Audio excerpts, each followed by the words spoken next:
Welcome, friends. This is Harshad Parekh inviting you to listen to some of my short writings on philosophy, religion, psychology, spirituality, education, Krishnamurti, and nature. I hope you have a good listening. This is audio tape number 120, article number 797. Yesterday, I met Pandit Gopikrishna at his residence in New Delhi. We discussed spiritual matters for 1 hour. We both spoke softly with a relaxed mind. I said, quote, I wanted to see you last October when I visited New Delhi, but at that time you were in Srinagar. I do not have any specific questions to ask, but I have been interested in your books. First, I will tell you about my background, and then I will tell you why I am interested in talking with you. I was born in Gujarat and studied electrical engineering. Then I went to USA for higher studies. I completed master's and PhD in electrical engineering in USA, and then I went to Canada and did research and teaching at University of Waterloo. My main interest is not electrical engineering. I have been interested in religion and philosophy from childhood. I read many books on great spiritual teachers of India. When I was in USA, I came across a book of Krishnamurti in 1973, which attracted me very much. Then I read most of his books for several years. I listened to his public talks in California for 3 years. Now I am teaching mathematics and physics to students at one of Krishnamurti's schools in Andhra Pradesh. When I was in Canada, I came to know about your name and books. I read your autobiography and some other books. I found it interesting because I was also going through some experiences within the body and the brain. Now I will tell you something about what I feel within my body. My brain is throbbing day and night. The throbbings can be experienced with or without a will.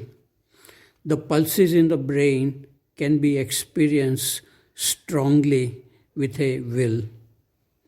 The frequency and magnitude of these pulses can be changed by will. My eyes see everything clear and beautiful. The objects can be seen either blurred or very clear with a will. The frequency of such blurred, clear vision can be changed by will. At higher frequencies, the objects look vibrating.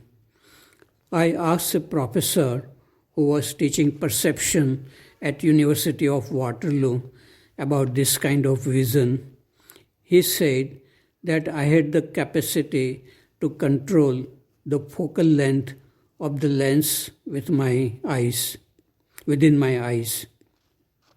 If I look in space without a single thought occurring in the brain, sometimes a flash of light is seen which brightens all objects seen for a fraction of a second.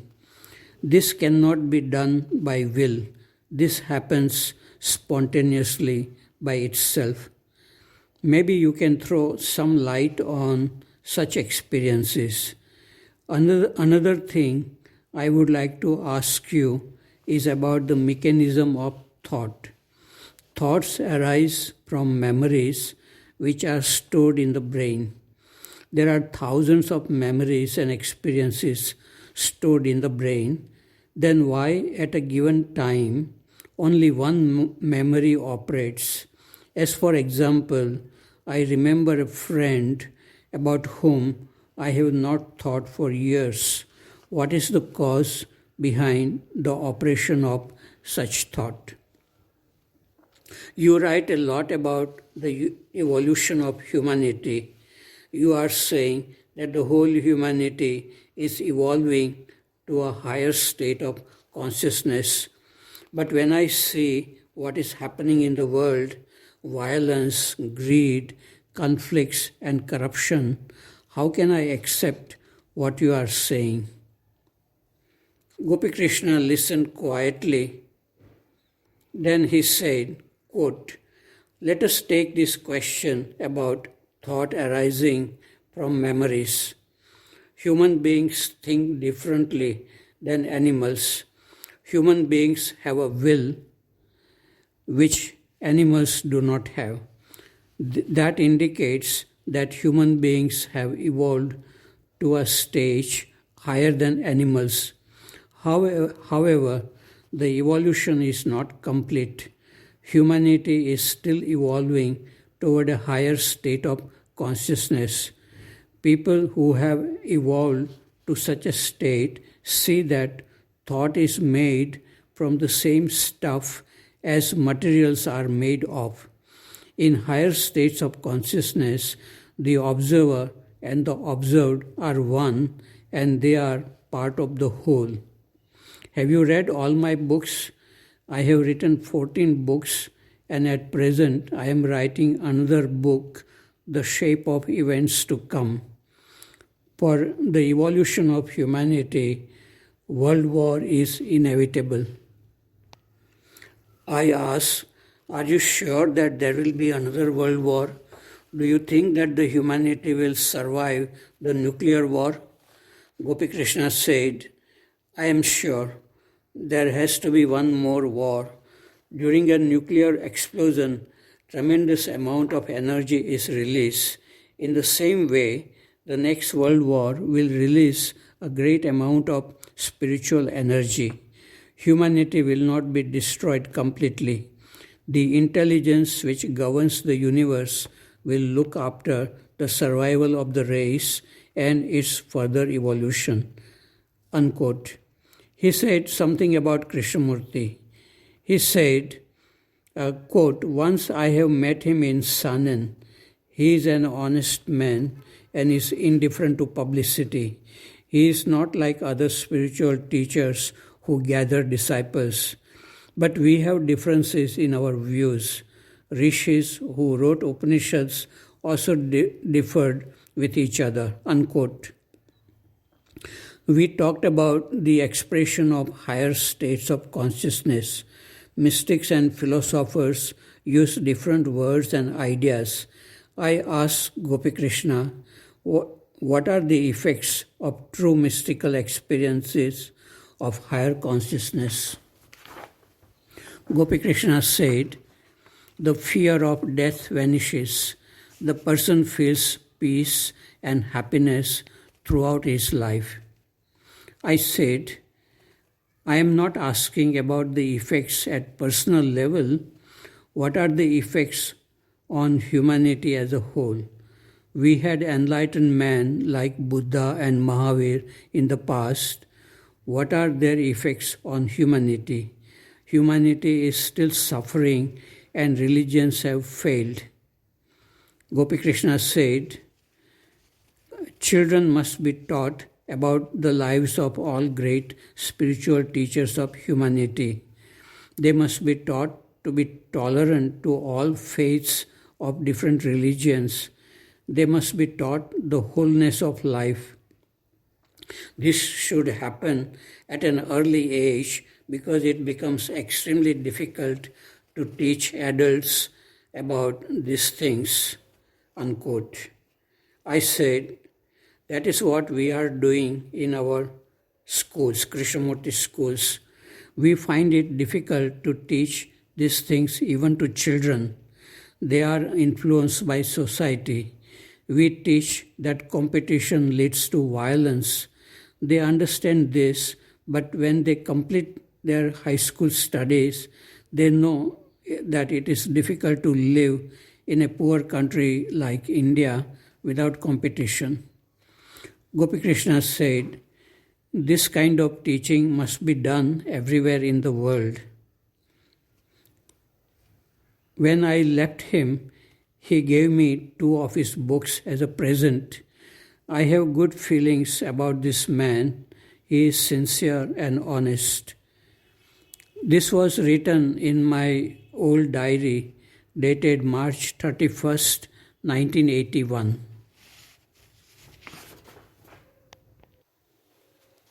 Article number 798. A day before yesterday, I met Krishnaji. I was leaving the guest house in Rishi Valley after dialogue when he asked me to stay. When all teachers had left, we sat on a soft mat. We remained silent for a minute, then he asked me to speak. I said, "I have always been shy of meeting you. I have never talked with you personally. I would like to thank you for allowing me to teach here in Rishi Valley. I have enjoyed my work. Next term, I will be going to Rajghat school." Krishnamurti asked, "Do you enjoy teaching here?" I said, "Yes, very much." Krishnamurti asked, "Are you going to Rajghat in June?" I said, "Yes." Krishnamurti asked, "For how long?" I said, "For 1 year." We remained silent for a while. Then he asked, "You wrote me letters, didn't you?" I said, "Yes, I wrote several letters. I wrote one letter after staying here in Rishi Valley for a year." Krishnamurti said, "You wrote letters before joining this school, didn't you?" I said, "Yes. In one of my letters, I wrote that I have always considered you as my grandfather. No one has affected my life as you did." Krishnamurti smiled. I was affected by his love, but there was nothing emotional about it. I remained silent. The flowers and the clay images of God were alive with strange beauty. After a while, I said, "Once I wrote to you about my meeting with Pandit Gopi Krishna." Krishnamurti asked, "The man who writes about Kundalini?" I had met him once. "Is he genuine?" I said, "From his writings, he seems genuine. He is a gentle, honest man and speaks with humility and confidence." Krishnamurti asked, "Is he extraordinary like this?" From his gesture, Krishnaji was asking, was Gopi Krishna like Krishnamurti? Then he said, "Gopi Krishna has gone through some experiences, but he is making too much out of it." I said, "Gopi Krishna writes about the evolution of humanity." Krishnamurti said, "Yes, I know that." Again there was silence. After a minute he said, "That is enough." He smiled and touched my leg with affection. This was written in my old diary dated December 18, 1982.